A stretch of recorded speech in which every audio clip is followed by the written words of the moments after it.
Hello again, Kate Brown Pernia for Why Not a Hat? Today I thought we'd talk a little bit about millinery inspiration. What gives you the idea to try a new design, or why not just have some fun with a hat? So let's focus it on the table and get started. I was in a fabric store with a friend the other day, Joanne's as a matter of fact, and I spotted this wacky ball fringe, which just struck me as fun and just needed to be on a hat. So people ask me all the time, where do I get my ideas? And the answer to that question is everywhere. Sometimes it's a pine cone when I'm walking my dog, and sometimes it's funny ball fringe at the fabric store.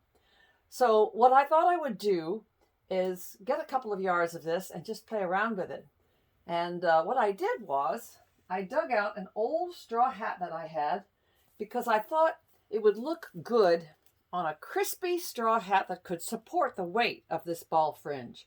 So what I did, I took this old hat that had been repurposed from a thrift shop or something, and I blocked the crown of the hat on this old block that I have.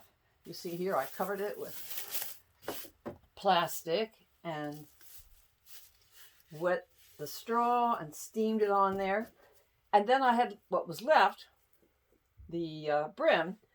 I took my ball fringe and stitched it by machine, with my sewing machine, on both sides. I went all the way around on the outside edge and then all the way around on the inside edge, just to make sure that the tape was securely on there.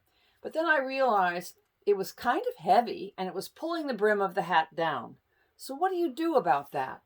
Well, I tell my students all the time that millinery is creative problem solving. So I'll show you what I did.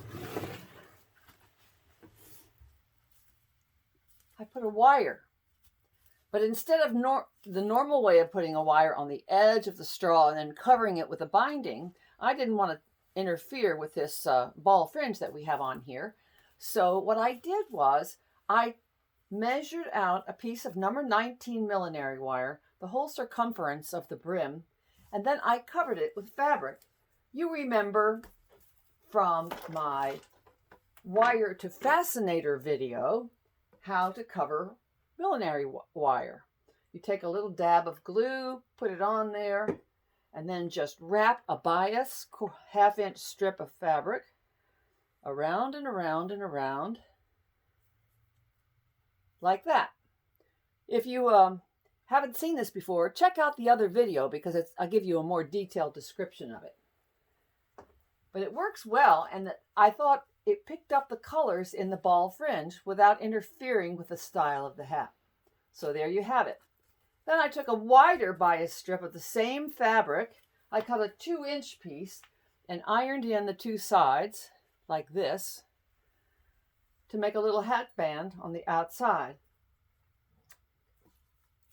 And then I cut off 3 more balls from the fringe to make a final little trim for the hat. Now, I haven't put a head size band on the inside of the hat because the young lady who I made this hat for isn't here right now, and I want her to try it on before I put the head size band in. But you could do that by just stitching it in by hand. So, I hope you go out there and find some millinery inspiration. It's spring, and there's lots of it out there. After all, why not a hat?